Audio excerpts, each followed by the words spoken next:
Where are we headed?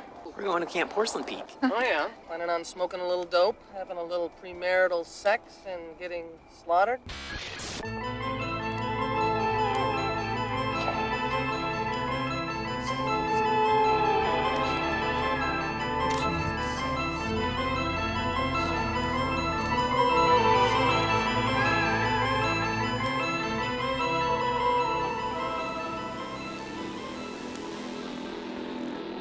Here are your totally rad camp counselors, Tone, John, and Anthony. Woo! Thanks as always, and for the last time of the summertime Constance. It's so sad she passed away. Fly. Wandered too far into the woods this time, Constance. Some form of cropsy got her. As the title said, we are Porcelain Peak. I am joined here by Counselors Tone and Anthony, and I am Counselor John. I'll be your camp bus driver today. Because we're all headed home from camp back to regular old Porcelain Peak. How are my boys doing? If it wasn't clear, this is the last Camp Porcelain Peak episode. And then we'll get back to our regular shit. You're like, this is the last Porcelain Peak, and I was like, This is it. Don't you do this to me again, man. Last camp episode. But I'm doing all right, hanging in there. I'm excited to share what we're sharing today. I won't spoil anything for the next 2 seconds. How are you doing, Counselor Anthony? I'm doing great. We just had a very awesome photo shoot. I'm really excited to share all of the goofy-ass photos we took for the podcast, and I'm excited about this episode, too. I think our stories are going to be real spooky, real scary, and maybe a little bit sexual. Ooh. Mine aren't sexual. Yeah. Oh, okay, mine's not either. That's why he said maybe. Yeah, I was hoping. How about you, Counselor John? How are you this week? I'm doing pretty good. Yeah. Fantastic. I had I had a lot of fun doing our little photo shoot today, and I think that they will turn out excellently. It'll be nice to have some things to update on the Insta, the Twitter, the YouTube, wherever. The Facebook. I like to sing about the Buddha and the Judah and the Springer. But yeah, so this is episode 39 of season 2 of our show. We are going to be taking all of the information that we learned over the course of the last however many weeks our camp has been and utilizing that to write some of our own scary campfire stories. Ooh. Yeah. Ooh. Very excited to see what you all brought to the table. But first, let's hop into some news. You see, Jason was my son, and today is his birthday. I'll get us started this week with a couple of movie releases to home video, I guess, whatever the fuck you want to call it. They are releasing a 4K collector's edition of Beetlejuice, which got me super excited because this is probably one of my top 5 favorite movies of all time. Love the juice. We reference it pretty often in the show. Yeah. And along the same lines, New Line and Paramount, I guess, got together, which bodes well for the franchise as a whole, to release the ultimate collector's edition of Friday the 13th.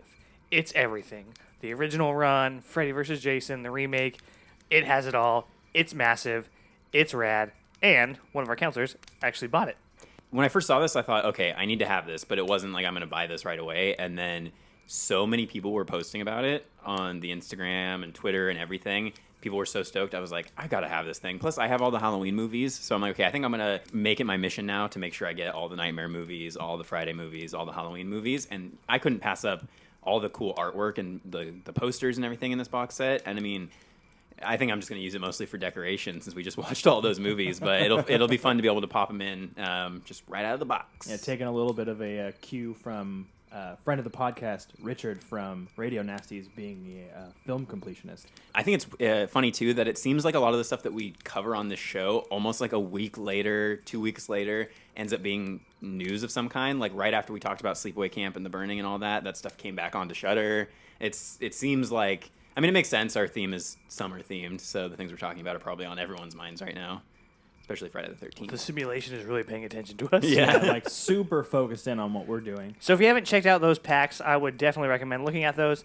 And like I said, hopefully this means that Paramount and New Line are getting ready to give us another Friday the 13th. So fingers crossed.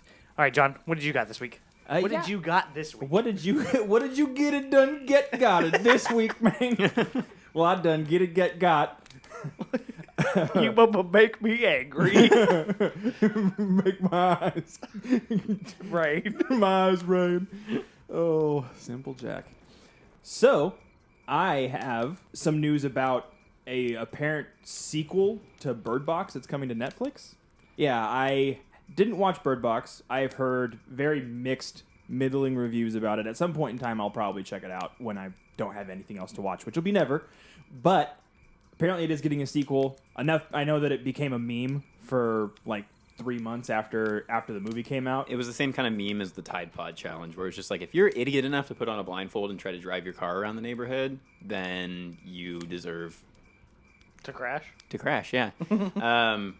Yeah, I watched Bird Box. The first time I saw it, I thought that it was decent, and then upon a rewatch, I did not like it at all. I thought it was very bad. So I'm not sure. I knew it was based on a book series, so I guess, you know. I did not know that. Yeah, and Netflix was very vocal about how successful Bird Box was on Netflix, which, I mean, how much can we rely on what they say? But it sounds like it's a good game plan for them to Part of that push out success the next one. probably came from its similarities to A Quiet Place. Yeah. And it came out like, what, a couple months after? Yeah.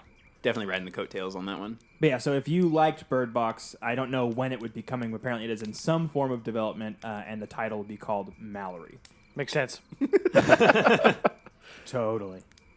What about you, Counselor Anthony, for news? News. Wow. I don't know if I can bring that kind of energy. That's a good intro, right? Yeah, that was great. Thanks. Yeah. Appreciate the enthusiasm. Yeah, I'm real happy about it. In my neck of the woods, we've been talking about a lot of Last Drive-In stuff.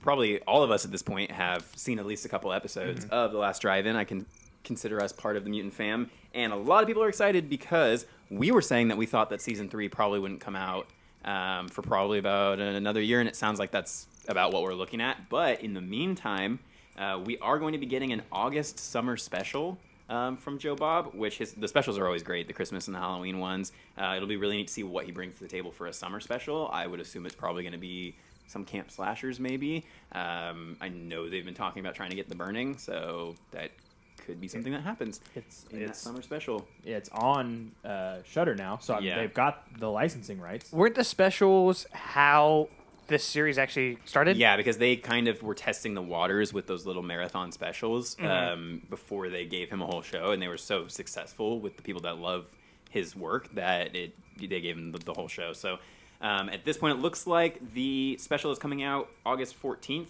Friday, so everybody's going to be all hopped up and ready to go on that one. And then 2021, it looks like, for the third season.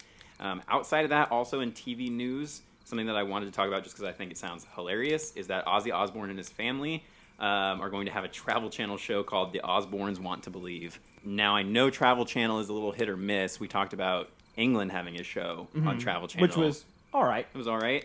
It looks like this show is going to be debuting August 2nd. So if anybody has Travel Channel or a streaming service where they can get Travel Channel, maybe want to check that out if you're a fan of the Osbournes. I know they were a big deal when I was a kid because of their TV show, and Osbourne was a big deal when my dad was a kid because of Ozzy Osbourne. So. Yeah, I thoroughly remember watching that show when I was younger as well, and just Sharon and all that shit. It was too funny. Yeah, well, I don't spend as much time, I think, watching horror TV. So I think maybe now that I've reported on these things, I should try to follow up and actually watch. I'll definitely be watching the Joe Bob, but check out that Osbourne thing. But that's all I have for news this week. Then that wraps it up for news this week. Wow, what an exciting week of news for you That's the guys. newsiest news we've ever newsed, man. That's so much news. So it was news. crazy. Oh my god. But now, we're going to get into our trivia. Counselor John? Trivia. We can't stop now. Dad, leave us alone. Then answer the question. Same category. Oh, please stop. Name the killer in Friday the 13th. Jason! Jason! Jason! I'm sorry. That's the wrong answer. No, it's not. No, it's not. It was Jason. Afraid not? No way. we are going to do trivia this week, and we decided to do things a little bit differently. And the winner now from the previous week is going to select which trivia game we do the following week. So I elected to do the horror trivia that we did last week again, Which is horror trivia. which is called horror trivia. And so this one has two questions per card, and we're going to do 3 cards each. So, in typical fashion, I will read to Counselor John. Counselor John's going to read to Counselor Anthony. And Counselor Anthony is going to read back to me, Counselor Tone. Shall we get started, boys? Do it. Yeah. Let's get started. Counselor John, your first question. A group of young people are guided through an abandoned radioactive area in Russia in which 2012 film? I know the territory. I'm just trying to remember if it had a thing after. I'm pretty sure it did because I know that there was a show after that is just the place. So I'm going to say it's the Chernobyl Diaries. That is correct. All right, cool. Nice I was very job. nervous for you because I was like, oh, you're doing all the brain work. Let's hope you stick the landing. Yeah. I wanted to be like, yeah, the thing after is radiation, dude. It's a national catastrophe. Yeah, it's awful. You shouldn't joke That's about not funny. it. So, Counselor Silva, for your first question, who wrote the novella The Hellbound Heart, which inspired the movie Hellraiser? It's a little reverse of a question we've already had. Mm-hmm. It's going to be Clive Barker. That is his middle name. That's so weird. Yeah. I was going to say that's the nickname that we gave him on the show. And so from now on, he'll never be Clive or Barker, but he's always Bark Bark. Clive Bark and the cock. Is that what we called? Yeah, the cack. I double checked to make sure, but I didn't need to turn the card over. Sweet. Counselor Tone, are you ready? Ready as I'll ever be. But are you willing? No. All right. No consent. For your first question in horror trivia, what is the name of the evil company in the Resident Evil movie franchise? Umbrella. Correct. It's the Umbrella Corporation. The Umbrella Corporation. We are all tied up. 111. Here we go. Let's get on to the next one. John, what is the name of the possessed doll in Child's Play? Is it really asking for the easy question, or is it asking for what the type of doll is? So I'm going to give you a couple options. You get one chance to give me one answer. All right, I'm going to say Chucky. That is correct. Okay, I just wanted to make sure that it wasn't going to ask for good guy doll or whatever. In the new one, didn't he try to name it Boba Fett? Was it Boba Fett? Something like that. Something along those lines. Here is a follow-up that is listed here, but doesn't count for anything. I just want to see if you can get it. What's the actual person's name? Charles Lee Ray. Oh, well, there you go. Super easy. Barely an inconvenience. Yeah. I want to say that I called him Charles Fuck, and that was where Charles Fuck came from. All those years ago. Many moons ago. And that was where that was born, but now I'll never forget. Never forget Charles Lee Ray. And he's going to come up later in Watchlist. Oh, no. Who, Charles Fuck? No. Brad Dourif. Yes. Nice. Old BD. Old BDE. You got that Brad Dorff energy. That's a whack-ass kind of energy to have. Oh. Counselor Anthony. What Stephen King movie stars a teenager with a possessed 1958 Plymouth Fury? Just kidding. It's Christine. Christine is correct. Vroom vroom party starter. Oh, yeah.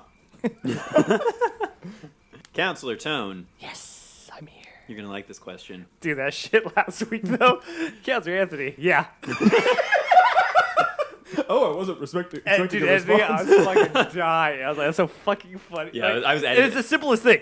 Yeah, I was editing it and I forgot I had done that. I started busting up laughing too. Sorry, I probably messed up your whole intro. You can try again. No, that's fine. Son of a bitch. What Wayans Brother parody series used the title that Wes Craven initially wanted for his slasher film, S-Cream?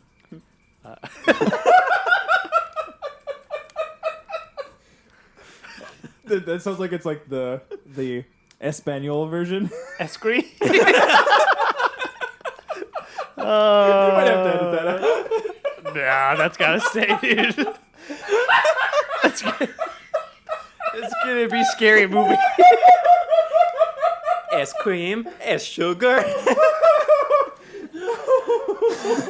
Scary movie. It's scary movie. It is scary movie. Good job. Good job. You guys off the fucking rails. Yeah, if you didn't get that right, I really would have screamed. I don't know what you guys are laughing at. I read that question word for word. I took everything in me not to say dance flick. After round 2, we are still all tied up. Counselor John, here is your third question. What actress plays Elizabeth in the 1980 movie The Fog? Town Founders. Who's those? Frog Town Founders? Is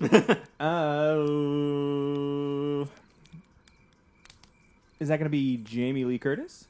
Ooh, she wasn't married yet, so it's just Jamie Lee. I'm just kidding. Yeah. Oh, it was Jamie Lee Fitzpatrick. Oh. That hurt. Yeah, no, that's her. Tight. It was. You're right. No, I'm saying that hurt. Oh, good job, buddy. Counselor Anthony.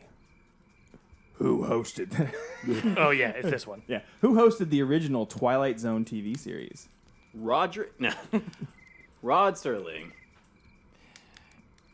You're traveling to another dimension. Not only of sight and sound, but But of of sound. It is indeed Rod Serling. You want to know how I know that? I'm hella smart. I went to college. Went to 1L college. Yeah, I was going to say, don't spell it wrong, right? I saw those at the store, and I was like, well, I have to buy this. Yeah. I know, I was there with you. Oh.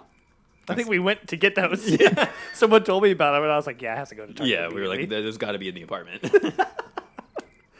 All right, moving on. Sorry, backstory. Nobody cares. Counselor Tone, which Carrie from 1976 star also plays Linda in the original 1978 film Halloween? Oh, shit. Yeah, that's why I was like, I'm curious if you're going to get this. Karen Fitzpatrick. Ooh, sorry, it was Frank Len. I was like, whoa. It was PJ Souls. That's a toughie. Yeah. But even after you say it, I don't know it, so. Yeah. Yeah, I was like, I wouldn't have known that, so I was curious how well you knew those casts. That would have been a swing and a miss on all three of us, I believe. I believe so, yeah. I do believe. Okay, well, round 4 sees Counselors John and Counselor Anthony in the lead, with me trailing behind. Here is your next question, Counselor Jiggity John! Whoop, there it is. What figgity female lead in this figgity film finds herself figgity followed by an invisible force after sleeping with her boyfriend? I almost had to have you reread the question because of all the figgities, but is it follows? Can you say it in a different type of vernacular? Is it figgity follows? Figaro. It is! That is correct, sir! While we're on that topic, Yeah. I mean, it'll be way past the episode, but the We Love Horror podcast just put out an awesome episode with a guest about It Follows. So I would definitely recommend that to anyone who's watching this and wants to hear those guys chat. It Follows is tight. That show is tight. Check it out. Tight. Counselor Silva. Sup? It throws me off every time. Robert Englund portrayed Freddy Krueger in what horror movie franchise? Suck a dick, dude! Suck a dick is the not right answer. Yeah, actually, Yeah, that's number 7, dude. Nobody knows actual no, names. that's Suck a Dick 3, The Dream Warriors. No, it's going to be A Nightmare on Elm Street. It is indeed A Nightmare on Elm Street. Counselor Tone, what is the name of the demon clown who terrorizes the children of Derry, Maine in Stephen King's It? Pennywise. Oh, you want the whole thing? That's what it says. The dancing clown? Yes, Pennywise the dancing clown. Nickel Dumb. Oh, I'm sorry. The clown's name is PJ Souls. That sounds like it would be villain in Tales from the Crypt. Yeah. Most definitely. PJ Souls. Corman's Calamity. Okay, so as we move into the final 2 questions, the boys are winning, and I am in the midst of losing my crown. Counselor John, where is the 2008 movie The Strangers entirely set? Is it asking for a specific location, or is it asking for like something very general? Essentially, just the set. Inside a house? Yeah. Okay. Okay. Yeah. It's all coordinates, longitude. No, I was asking. Longitude. But like how he was talking about it and saying that it took place in Derry, Maine. I was just making sure that it wasn't asking for a city. Right. No, I understand. Yeah. I got you, dog. I got would you, have dog. been pissed off if I would have guessed a city and you'd be like, no, it was in a house. I'd be like, fucking kill me. In a house. Yeah, that's fair. There once was a house. Just sitting there. All right, Counselor Anthony. What is the name of Sigourney Weaver's character in Alien? Ellen? P. Bacon. I was gonna say Ellen Power Tools Ripley. It's Ellen Ripley. You are correct, sir. I always want to call her Ridley. Me too. Yeah, I always make that mistake. I'm like, why did you decide to do that, Mr. Ridley? That's probably why. To fuck with us, yeah. Same with George Lucas naming his main character Luke. What? The prophecy. And then he used all the same sets from Stranger Things Season 3. God damn it, we cracked the fucking case. We cracked the case. Counselor Tone. Yes. This one might be difficult, Man, what the heck? but I believe in you. Oh, thank you. I believe. Trust is a tough thing to come by these days. Name the movie. Oh, fuck. I'm stumped again, man. I'm going to say... Sounds like answers are a hard thing to come by Yeah. these days. I'll just say Saw. Like I said, you're gonna shit your britches. It's the thing. Is it really? Yeah, the thing. Dang. They got them legs. I was gonna give you the clue of like, well, think of movies where you can't trust anyone. But I Yeah. felt like that would give it away. So That's tough. I definitely lost then. Sad. good riddance, you loony. Last round. Counselor John. Rounding out summer camp trivia. Buster Keaton's granddaughter, Camille Keaton, starred in what controversial 1978 graphic revenge flick that was later remade in 2010? Is that going to be The Last House on the Left? Oh, it was the other one. Ah, bummer. I spit on spit your on your grave. grave. Ah, bummer. Bummer. Bummer, man. Counselor Silva, for your likely winning question. Bela Lugosi was best known for his portrayal of what Universal monster? Feed my Dracula. It's Dracula. That is correct. Well, yeah. Do you want your last question? Yeah, just because. All right. For shites and giggles. How can I read it to you that'll make you feel better about being a loser? I think that I want you to do like a Mickey Mouse, really high pitched kind of voice. Okay. Fucking jerk. In the movie Maniac, what body part taken from victims did the murderer nail to mannequins? Wasn't there scalps? You got it. You got it. You got it, They're dude. scalps. Well, congratulations, Counselor Anthony, for stopping my peak streak and reclaiming the crown on our last camp episode. Too bad next week everything starts over. Over. We hope you enjoyed this trivia segment. If you want to watch us duke it out live, then head over to YouTube where you can see that, plus some shorts, plus a bunch of other cool stuff as well. And don't forget to hit us up on our socials and on Patreon to support the pod. We appreciate all the love and appreciate all the support, but let's go ahead and dive right in to our OG Campfire story. I'm scared, guys. Hold me. Hello, weirdos. Hello, creeps. Here I am at Camp Porcelain Peak. Camp is really scary and strange, and they say all the counselors are deranged. I went swimming with a kid named Jason, while some counselors were sucking faces. You remember that girl with Ricky? Turns out she's a dude and showed us her dickie. We tell stories around the fire about killers who won't retire. Most of them all like to wear masks, and they'll slash us if we drink or smoke on some grass. Don't be scared or flip your lids. Killers don't always hurt us kids. Plus we rarely go out alone. We're more scarier than eating on its own.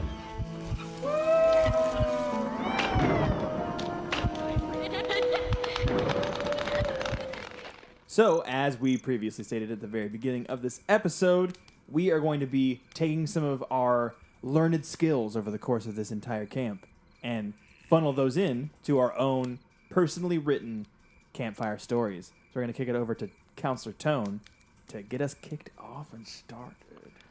All ready to be spooked. Well, I don't know if you can guarantee that anyone's going to get spooked. But I'll give it a shot, guys. If you don't like the story, we'll right. go ahead and kill your family. So I try to pare it down. So I cut it in half, so it's going to be about 2 hours. Okay. That's about what I wrote, too, so. Just kidding. Here we go. I forgot to title it. Did you guys title yours? I titled mine, but it was the very, the last second. Mine's super original. It's called A Campfire Story. Okay, well, we'll just call it Untitled, I guess. Okay, let's dive in. Let the audience decide. Yeah, let the audience decide. A boy of 16 was sitting at home alone. His parents were away for a weekend getaway. Kyle didn't mind. He enjoyed his solitude. His friend Quentin was supposed to come over and watch this horror movie they heard about on some strange and scary podcasts, but he bailed last minute. Kyle decided to watch the movie anyway. He wasn't the type to scare easily, so to set the mood, he turned off all the lights in the family room and began watching Hell House, LLC. 13 minutes in, Kyle thought he heard scratching at the back door, so he paused the movie. There was no sound at the back door, but he can hear an owl in the distance with a distinct pattern. Hoo, hoo, hoo, hoo, hoo, hoo, and the faint sound of a dog howling. Thinking nothing of it, he resumed the movie. As the found footage movie went from day to night repeatedly with tension building throughout every night scene, Kyle's anxiety began to rise. Every 5 minutes or so, Kyle caught himself looking around his empty house as if he might catch a glimpse of some seemingly inanimate object move. His heart rate gaining traction. "Oh, fuck, did that just move?" he said to no one as the film began to amp up. At that point, he had had enough. Sweat pooled in his palms, and chills trickled all over his body. He turned off the movie and turned on the family room lights along with the ones in the adjoining kitchen. "I need to go for a drive," he thought as he grabbed his car keys from the counter and eagerly headed to the door. He locked the door on his way out and headed to the driveway. As he made his way to his 98 Honda Accord, he heard the owl again, this time more audible. Hoo, hoo, hoo, hoo, hoo, hoo. Kyle gave pause to this, but was trying to convince himself it was repercussions of the movie. He got in, started the car, flipped on the lights, backed out, and headed down the driveway. He quickly made his way through the town and out to the country. Kyle drove down the black, snake-like road with his high beams casting tinted yellow along beaten asphalt. The stereo played an episode of some folklore podcast, which was recounting the events of various urban legends. As the driver looked in his rearview mirror, he saw a dark figure rise up wielding an axe. The killer was in the back seat the whole time. Kyle was trying to prove to himself that he wasn't scared, but the half of the movie he watched was still with him, so he clicked off the stereo. He couldn't deal with the eerie stories of backroad murderers. The sound of rubber and pebbles flicking were the only audible noises within the car cabin. With his window rolled down, he began to cool off, his panic and paranoia beginning to subside. From the corner of his eye, something black and red flickered on the side of the road. Kyle shook his head, dissipating the image of whatever that was. His phone pinged. It was Quentin. "Didn't you end up watching that movie?" Kyle read as he looked down at his phone. His head half cocked, he glanced back at the road. A large, scraggly black dog with glowing red eyes standing in the middle of the road. His phone flew downward. Both hands gripped the wheel like an anaconda constricting its prey. Kyle's arms stiffened, and wide-eyed, he gasped as much air as he could while pressing hard on the brake and swerving to the shoulder. The skinny legs of the mongrel passing his open window in a blur. Dust from the dirt hung in the air with the smell of burnt rubber as he came to a stop. Panting, he looked to find the road empty. "What the fuck?" he said, catching his breath. Then he heard it. "Hoo, hoo, hoo, hoo, hoo, hoo." "Is this owl following me?" he thought as he rolled up his window as quickly as the motor would allow. Maybe music would help, he thought as he hit play from the pull-down menu on his phone to start the shuffle of his library. Staccato piano notes seeped from the speakers as Kyle began driving again. Dead Man Bones' Werewolf Heart began. "You'd look nice in a grave," came the whispering vocals. God damn it, Apple Music, he thought, as he turned back to silence. Ahead on the left side of the road, he saw it again. The dog with its crimson high beams tilted and gazing toward him as he passed. Hoo, hoo, hoo. Echoed in the distance, somehow still audible within the confines of his car. His heart began to drum. Paranoia pushed the pedal forward, forcing the 4 cylinders to race. A mile later, there it was again, up on the left, its eyes growing deeper red and brighter. His heart accelerating. The pedal pushed forward. Hoo, hoo, hoo. Grew louder still. Another mile passed in the blink of an eye. This time the mutt showed up on the right side. Fuck! He exclaimed, his heart beating into his ears and heat filling his body. Hoo, hoo, hoo! So loud, as if it were in the back seat. Faster he drove, convincing himself he could outrun this dog and get home. Another mile, there it was again, the black beast barely visible in the darkness, glaring its glowing eyes. Almost back to town, Kyle floored it. In the distance, the streetlights grew near. Hoo, hoo, hoo! Came from the eagle-sized owl as it flew straight at the windshield. Shit! Kyle wailed, barely able to hold the wheel, and momentarily squeezing his eyes shut. No impact. He quickly opened his eyes and came to a screeching halt at a glowing red traffic light. Somehow relieved, Kyle breathed deep and felt the safety of town encompass him. He drove home, catching his breath, convincing himself the darkness and isolation had been playing tricks on him. When he got home, he grabbed a glass of water and headed up the stairs. Exhausted and his heart slowed, he laid on his bed and began to drift off. Hoo, hoo, hoo. From outside his window, jolted his eyes open, staring straight at his open bedroom door.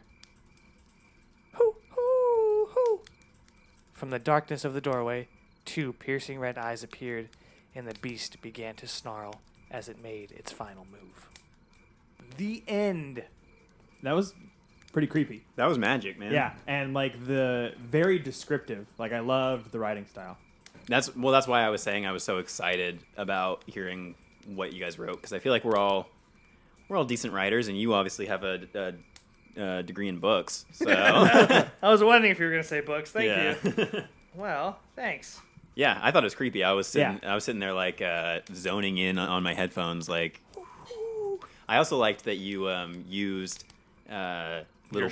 Your story? Yeah, basically. I mean, you used like you're like, oh, I was like, Hell House scared the shit out of me. Cool, I can totally buy it. Like, and then also just scared us, right? We're all big Dead Man Bones fans, and then the podcast with the kill in the backseat. Yeah, was lore directly from you. Yeah. No, that's where I thought the story was going. Yeah. Let me take that real quick. And I like that. I mean, that's 100%. Right, what you know. Yeah, exactly. Yeah. So that the weird thing about that is that the owl thing, I swear to God, has happened to me. Like I used to live in Manteca, and I could hear an owl outside of my parents' house. That same pattern. And then when I moved to live with my dad in Patterson, I heard the same fucking owl. And I still hear it from time to time, and it freaks me out every time. And I don't know if that's just how owls... Who? Could be. Seems like it. But, yeah, that shit freaks me out. So I was like, I'll just write that in here. Yeah, I had an owl once follow me down, like, several blocks when we were in Turlock. When Really? We used to live there, yeah. So I was on my bike at night, and this huge owl just followed me and would, like, turn when I turned and follow after me. It was some scary shit. So that's another reason why I felt your story really hit me where I live. Yeah, and I wanted to do something that...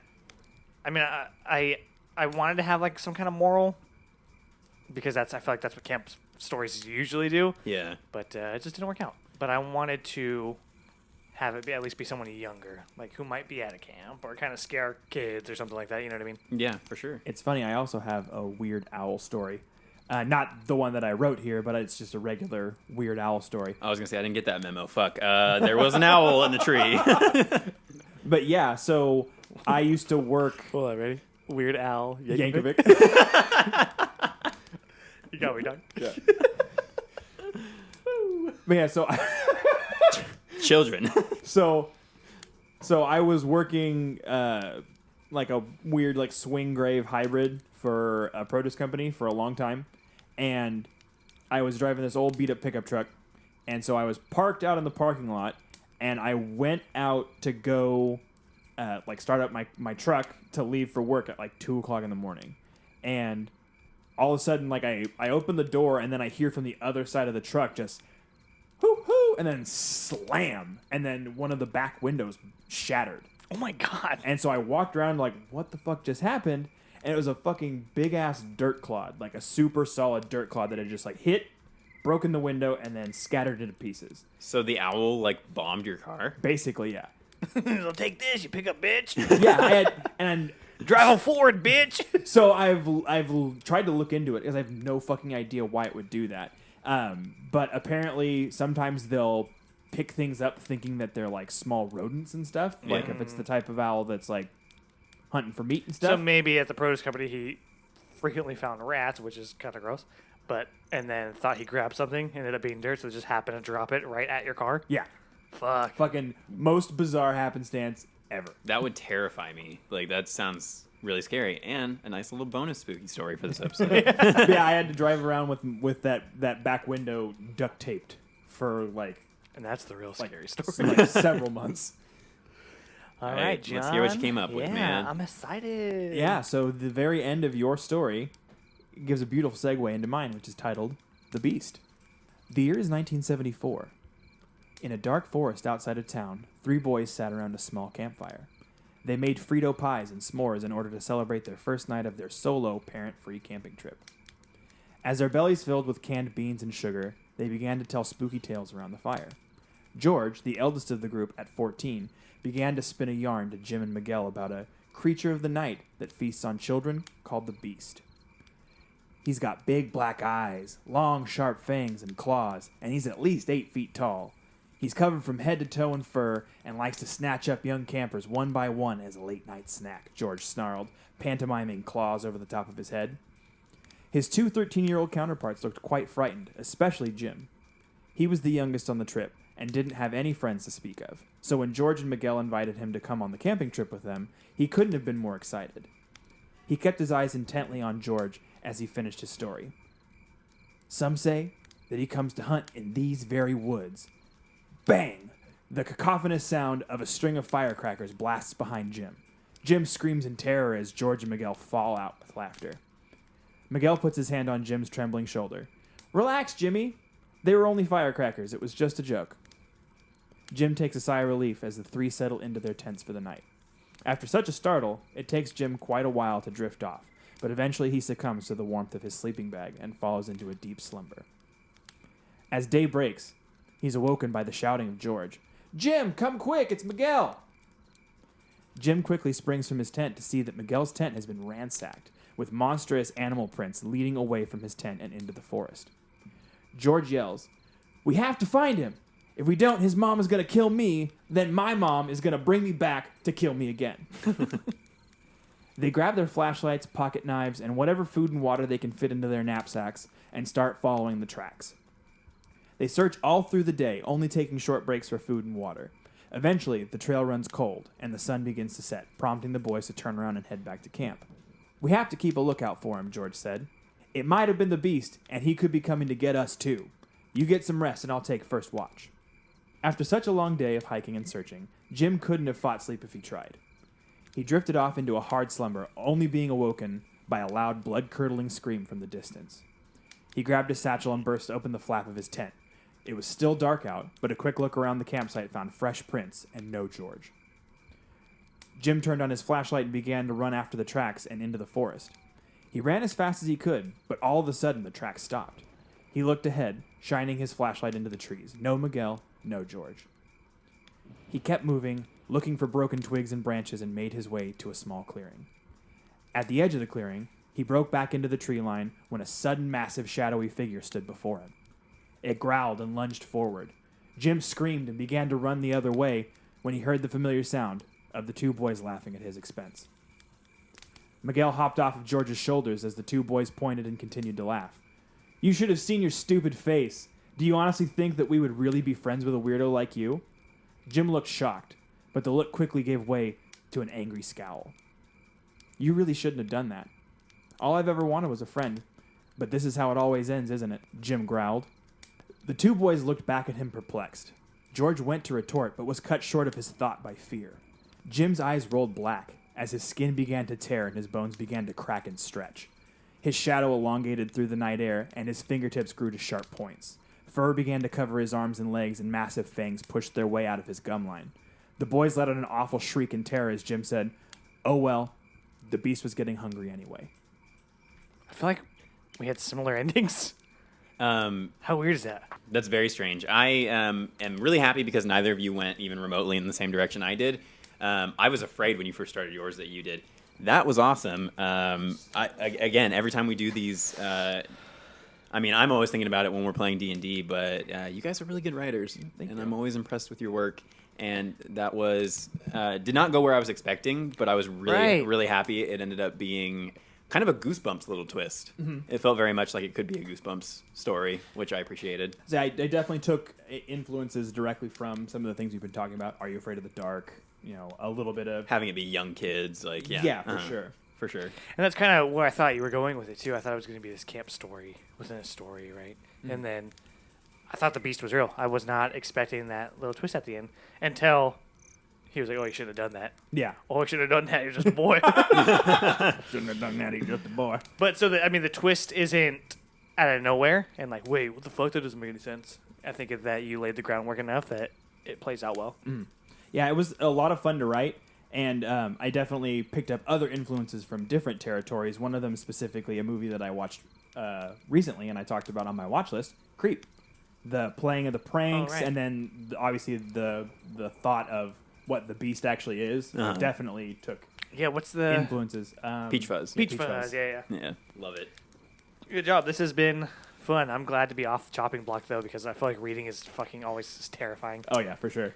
I mean, we're used to critiques from college, but still, like, It's just public. To me, public speaking is like, this feels like public speaking as opposed to like our usual podcast stuff. So it's a little bit more nerve wracking, I think. But well, it's us having to put our hearts and souls out instead of just shitting on stuff that other people made.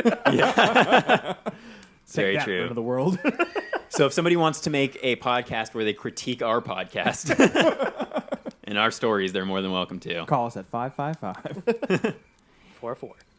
So I decided to go in the route of based on a true story. This is actually a story slightly embellished by me and put into the first person, but this is a story that my girlfriend's dad told her when she was young, and it scared the absolute shit out of her. So I said, cool, let's see if it scares the absolute shit out of anybody else. And I got one in the chamber, so we're good. This is called Campfire Story. Back when I was a teenager in the 60s, my town was the farthest thing from the free love movements and experimental lifestyles of places like San Francisco. We were a tiny place, barely a blip on the map, really. And if you didn't live on a farm, you lived in town because your family ran the grocery or the hardware store. I lived a couple miles out of town on one of those farms with my family, and I used any excuse I could to relieve the overwhelming boredom I felt living in a place where nothing ever happened. I took frequent trips into town with my best friend Mick, my neighbor who lived on the next plot of land. Mick thought of himself as a party boy, but I don't think he'd ever actually been to a party. We both talked all the time about moving to the city, but the closest we could come to getting the hell out of Dodge was planning a camping trip in the hills, about 20 miles away. We pulled into town and stopped at the only grocery store for miles. It's still there today, just run by a different family now. But I remember when it was Mr. McVie's store, an old man with a splotchy face who'd been a staple here since before I was born, always smiling and ready with a bad joke. He'd known Mick and me since we were small, and was pretty fond of us. On that day, we grabbed up our hot dogs, sodas, and whatever else we felt like gorging ourselves on during our wild man expedition. Mick had already stashed enough watery beer in the trunk of the car to drown us both, since we weren't old enough at that time to buy it ourselves, and we didn't have the heart to try to sneak it past McVie. We chatted briefly with the old man, giving our usual canned laughs over a joke about a priest, a rabbi, and a duck, I think. Nothing felt off or strange at the time, but I wish I'd known then to laugh a little more genuinely at the joke. We walked down past the small white-painted building where Dr. Welch stood outside to greet patients, to the front porch of the hardware store, where Neil Brunell and his wife liked to hold ice cream socials. We picked up what we needed there, and each grabbed a cone before tearing ass out of town. By late afternoon, we'd made it into the hills, and Mick and I had already cracked open a couple beers each on the way. We're lucky, for reasons we didn't even realize then, that we didn't get pulled over and taken to the drunk tank that day. At the time, I figured the sense of unease I was feeling as we got to our spot was the combination of ice cream and beer brewing around in my stomach. Every animal around us seemed agitated, buzzing and squawking as if telling us to get out of there. I could see the white dots of sheep in the pastures below the hills as they careened and galloped around in aimless circles. I think I might have mentioned it offhand to Mick, mumbling, "Animals are acting weird," before joining him for another beer while we gathered firewood. After a few hours of drinking, and me bragging about the dark-haired girl with the crazy eyes I'd gotten to third base with, we collapsed back where we sat in a stupor. I remember waking up covered in cold sweat, and when I looked over, Mick was already standing bolt upright, sober as the day he was born, with a look of absolute terror in his eyes. There's a lot I've forgotten over the years, but some people and moments stick in your mind forever. I remember everything that happened next like it was yesterday. I jumped to my feet, facing my friend, and wondering if I was still dreaming. He pointed a trembling hand past me, as if he didn't even notice I'd gotten up. I remember my heart being in my throat, beating furiously to get out, as I slowly turned to look. Miles below the hills we sat on was our little town, and dancing just above the buildings, shrouded in the dense, deep fog that grips the farmland around here, were several clusters of light. They pulsated and flashed all kinds of colors, and I remember thinking it was like they were playing a game. One would flash a pattern just above the grocery store before stopping. Moments later, another would blink in response over Brunel's hardware. We watched the lights in the sky do this for what felt like hours, completely frozen in place. Suddenly, I was back in the car, speeding like a bat out of hell back toward town. Mick was next to me, spouting off about the government and the Russians, which was honestly nothing new for him. I could tell he was still terrified, though, and so was I. I looked toward the clouds above town, but the lights from earlier in the night had vanished. The sheep I had seen the day before were all laid over on their sides, and I remember thinking at the time that they must be asleep. I learned later that those farmers had lost those flocks entirely that night. I whipped the car down the dirt path to my house, where my mom and dad were still asleep. We woke them up right away and told them everything we had seen. The animals, the lights, but I knew in my gut they wouldn't believe a word we said. And they never did. See, that's the thing. No one ever believed us. No matter how many times I tell this story, no one has ever believed it happened. We were drunk teenagers with wild imaginations, after all. The part that haunts me the most is thinking back to the morning before we'd left, back in town, because that was the last time that anyone would see Mr. McVie, or Dr. Welch, or Neil Brunel, or the kid sitting in the drunk tank for doing Budweiser-fueled donuts on private property. It was like they never existed after that night. Hell, even the dark-haired girl I'd gotten to third base with disappeared. I'd get shit for that one for years. Nobody seems to remember them but me and Mick. He took that night the hardest in the end. He never really could get over it. He eventually drank himself to death on that same farm he was born on next door, just a few years back. I still tell the story every once in a while, on foggy nights like this one, but it gets harder to tell every time. Nobody remembers the people who disappeared that night, and the town just moved on, like small towns always do. McVie's son ran the grocery store after that, and never spoke a word about his father. Neil Brunel's wife basically ran the hardware store already, and honestly seemed happier with no memory of her husband. Hell, Dr. Welch was close to retirement, and any link to him was seen as a clerical error. A younger doctor moved here a couple weeks later, and prefers to this day not to greet his patients at the door. Every time I tell this story, a little part of me hopes that someone will remember these people, or those lights we saw dancing in the deep, dense fog. A fog just like the one creeping in now. Just remember, before you go out tonight to drive home, there are some moments and people in your life you never forget. Hold on to the ones you love close, and keep an eye on the sky above town. Well, the fact that that's part true is terrifying. Yeah, that was the first thing I was thinking of was, so what's the actual story? I know. What where's the embellishment at? But I don't want to know. I want to keep it spooky because that's spooky. What I really liked, though, is that because it's an old town and people pass and things change, when you were saying, oh, you know, Mr. V was the first family that owned it, and then later on it's because he disappeared, not because it just moved hands. Mm-hmm. Well, I think it was good foreshadowing and laying those groundwork for that to happen. That was really good. I can say 100% that a lot of what I did in the story comes directly from how much foreshadowing I have to do because we're doing a time travel D&D campaign. So I'm having to constantly write foreshadowing for things that are happening in different timelines or whatever. And so with this, I was like, okay, well... Been watching too much Dark. Yeah. I can show you with fucking full evidence because I have my iPad with me and it has my entire list of D&D notes from 5 sessions. and it's just artwork and fucking like huge like character descriptions. This is just from 5 playthroughs. I don't know what that means, so. Those are just my notes of like things that he's said or like things that he's had us do, trying to keep track of everything to make sure that like in the next one I don't look like a fucking idiot.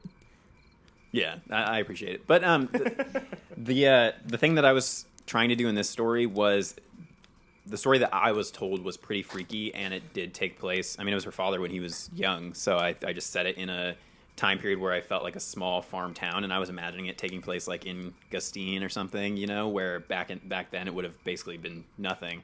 And I liked the idea of telling a story where if things change in a small town, Everybody knows. like everybody knows. So I felt like this was a scarier idea. Like, what if something had happened and just like, and you always hear these people talking about the alien abductions and nobody believes them. And I'm like, what if nobody believed them because nobody remembers?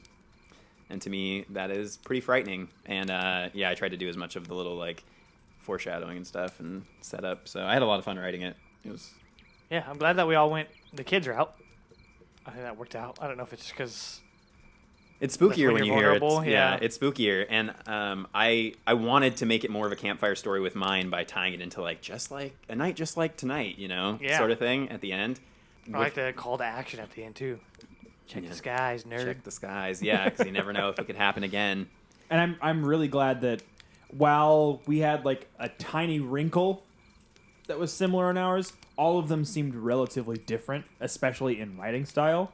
And completely. Yeah, it was just a lot of fun. We could never write something together because it would be so different. I think it'd be an interesting challenge for us to try to write something together. Just to be like, all right, so this is the style of writing we're focusing on. Everybody try to fill it in, because we use similar descriptive language, but it's the way that we set things up, the way that we create punchlines and that sort of thing. Like, I mean, I had his mom's gonna kill me, and then my mom's gonna bring me back and kill me again. Yeah, you know that one. You know, and then you had the priest, the rabbi, and the duck. Yeah, I also wanted to have one of those like jokes where you don't get to hear the joke things. That's like been your thing the last couple of weeks. Yeah, it's fun. I want to like if I ever write a movie, I'm gonna have one of those, like, or a TV show. But yeah, I had a ton of fun writing this, and yeah, my breakthrough with this one was I was racking my brain for like a spooky ghost campfire story, and then when I heard this story about the thing that happened to my girlfriend's dad, I was like, oh shit, aliens maybe? And that was my breakthrough. Immediately I was like, why didn't I think about aliens? And I was hoping neither of you would come to the table with aliens, and you didn't, so thank you. Yeah, I'm glad you went sci-fi. One thing that I really wanted to do that I didn't end up getting to, and I was talking to John a little bit about it earlier today, was I really, really wanted to write like a mythos for Camp Porcelain Peak. That was something that I said when we first started this. I don't know if I said it to you guys or if I just said it to like somebody, maybe Stevie, but I was like, ooh, I really want us to have like a mythology around Camp Porcelain Peak. Yeah. And that was my original intention for this episode. I think just when it came down to it, we couldn't get the time together to make that really work out in a way. But yeah, I think that's something that we should do in the future if we return to Camp Porcelain Peak next summer. I think that we probably will. Maybe not in the same fashion. Yeah, but to some extent. It'll be incredibly light theming, and then probably mostly business as usual. Yeah. But we'll see when we fucking cross that bridge. Yeah. But great work, you guys. I thought that was really great. I was terrified, and now I'm still terrified. Yeah. I feel very uncomfortable. So that is going to wrap it up for our last camp main discussion of the summer. I had a great time writing the story, and I know that my cohorts did as well.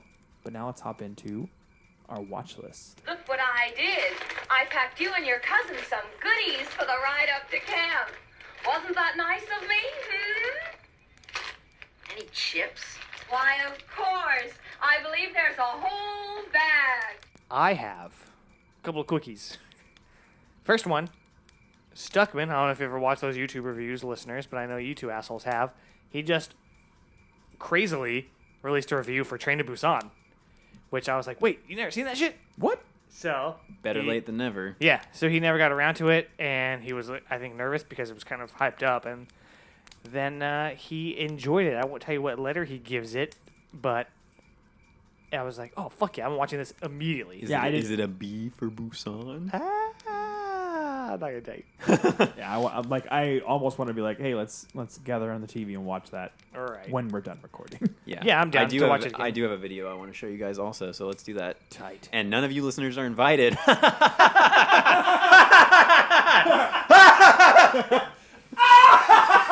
You know how you could be invited? Sign up for Patreon.com/porcelainpeak. Wow, just a beautiful plug, you guys. Just a beautiful plug. Fucking Jesus Christ. So my other recommendation for the week is, in preparation for our episode next week, which we'll tell you more about in a little bit here, I went ahead and rewatched for the first time in probably like 15 years, Urban Legend. And I was very into it.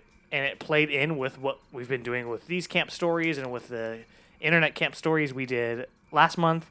And I had a great time. And it's got Brad Dourif in it. Robert Englund shows up for a little bit. And it's got some other people that I'm sure that you would recognize. Very big, like late 90s, early 2000s Everyone's people. favorite Joker, Jared Leto. Everyone's favorite Joker, Jared Leto. And he's not super Jared Leto yet, so it's pretty cool. But I like the idea of a murderer using urban legends to kill. Because then it helps bring those back to the forefront. Instead of like, oh, these are these old-timey stories from the 50s. Yeah. But I also watched the second one, and I do not recommend that at all. Okay, that's really good to know because I was debating whether I needed to watch both of them, and I was definitely going to watch Urban Legend because I similarly have not seen it for probably about 15 years, but I saw that movie around the same time I saw Scream for the first time, I think, and those two movies, obviously Scream ended up, completely overshadowing Urban Legend and is a much better movie, but it still scratches a little bit of that itch that Scream scratches for me, so I want to go back and revisit it and see if I still feel the same way. The beast is coming to get us. To me, Urban Legend is to Scream what Friday the 13th is to Halloween. It's kind of piggybacking on the success of that meta horror and what that did for the genre. But it's decent, and the second one has almost nothing to do with Urban Legends. I was like, what the fuck, dude? Because it was so cool to see the intricacies and how they were going to murder in the first one. I haven't seen it, so I might turn around and do that tomorrow morning. Not a bad idea. Yeah, Nice. not a bad idea at all. Early in the John. morning, best time for horror movies. Over to you, John. So I went in a completely different direction with my watch list this week. I watched a movie, and that movie is a Hulu original called Palm Springs. Have you seen this? Have you heard about this? I almost watched it last night, but I went with Knives Out. I think I've seen the porn version. The old Palm Springs, you know what I'm saying? Oh, yeah. The Palm Swings. But yeah, so it is an Andy Samberg film. It also has Kristen Milotti, who is from How I Met Your Mother. Oh, yeah. And then J.K. Simmons is in it as well. Nice. I'm sold. 100% now. But yeah, it was absolutely hysterical. The sci-fi works really well. It kind of has a teensy bit of like a Groundhog's Day kind of vibe. I would highly suggest to check it out. I don't want to give anything else away about the plot or anything like that because I'd say the less you know, the better. But Andy Samberg is not everyone's cup of tea, but I think this is probably him still ridiculous, but probably his most subdued in a comedy role. It's definitely not like Hot Rod, like he's an actual thing that probably could exist. But I would highly suggest to check it out. Hey, Hot Rod's not just a movie. It's a way of life. Is that a newer movie? It is. It just came out. Brand spanking. Brand spanking new. It's on Hulu. It's one of the originals. You don't need to have the live TV or any of that bullshit. It's just if you have a Hulu account, you can check it out. High recommend from me and from Ashley the intern, who was the one who gave me the recommendation to check it out. And Andy Samberg. Samberg, I believe. Vernacular. Samberg.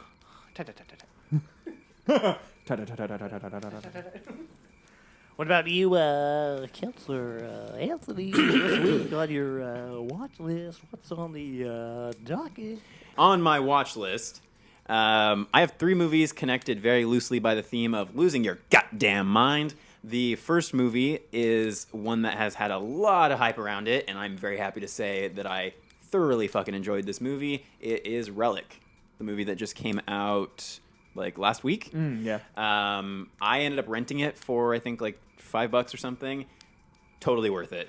A lot of people compare it to The Babadook. That's a super fair comparison because it's again one of those movies which really are in my wheelhouse, where it's the horror is a proxy for some bigger issue. In this case, it is dementia, which is always already scary. Ooh. And they do some very, very interesting things in terms of being haunted house, creepy / dementia that I won't spoil.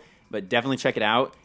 Gorgeously shot. And I believe that it's the writing and directorial debut of the person who made it, whose name I don't recall off the top of my head. So, second movie that I have in this theme is a movie that came out, I believe, a couple years ago now called The Ritual.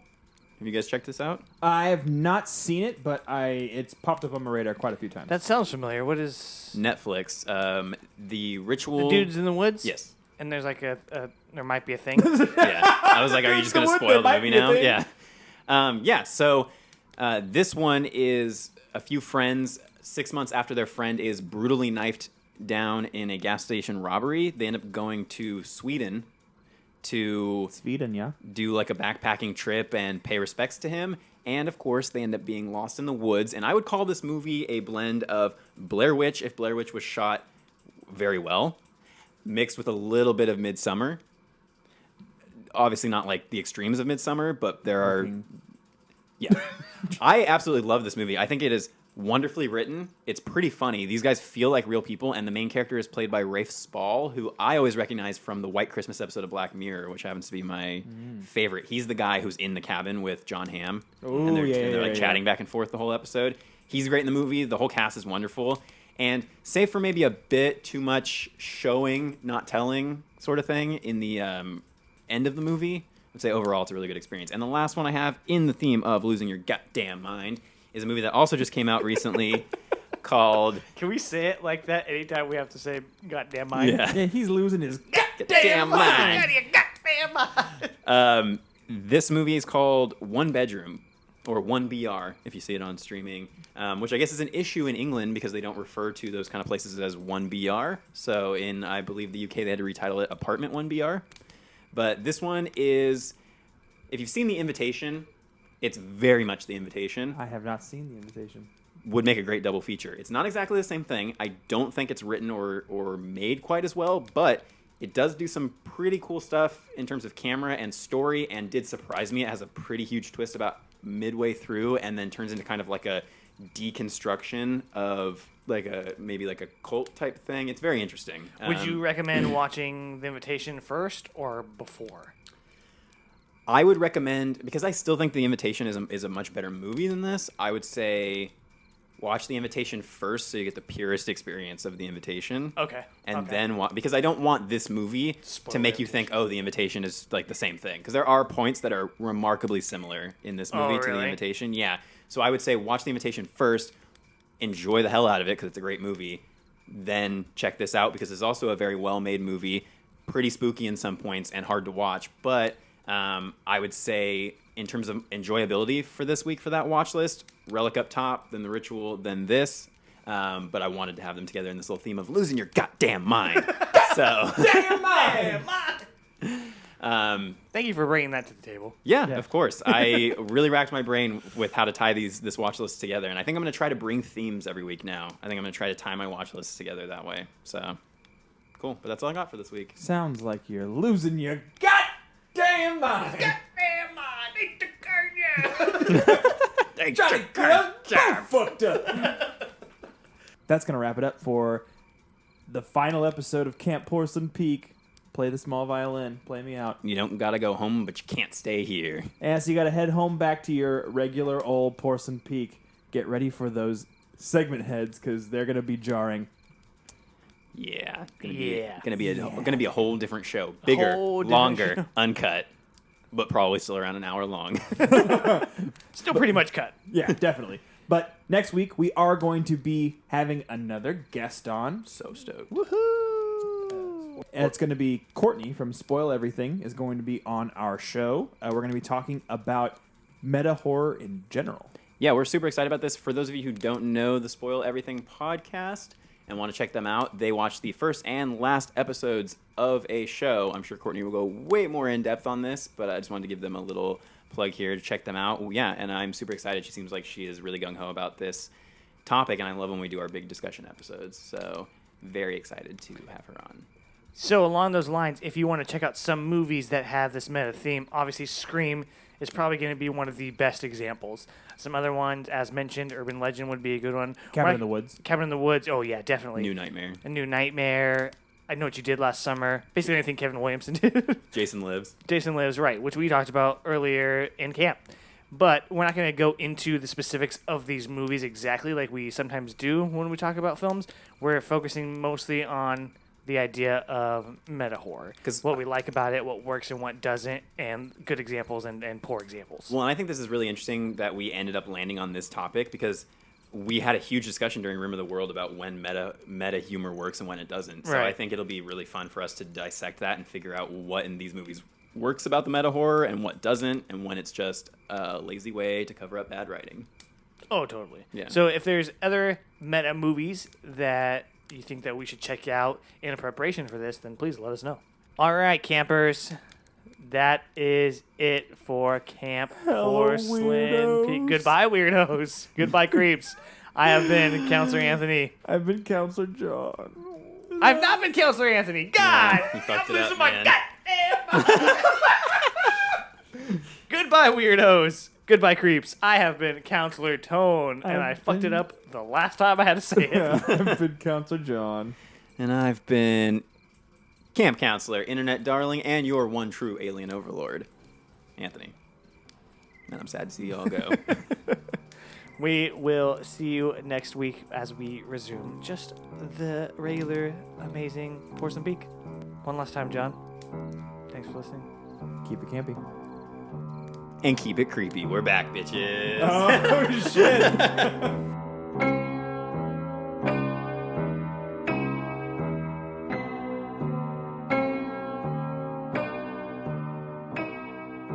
You can find Porcelain Peak on Apple Podcasts, Google Play Store, Spotify, TuneIn, and Stitcher. Wherever you listen, don't forget to rate, review, share, and subscribe so you never miss a spine-tingling episode. Don't forget to follow us on Facebook, Instagram, Twitter, and at porcelainpeak.com for additional content.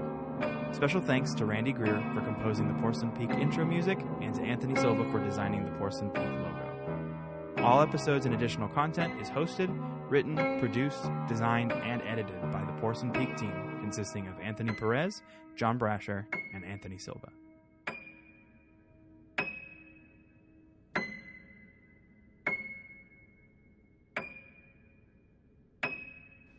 This has been here words for a Weirdos production.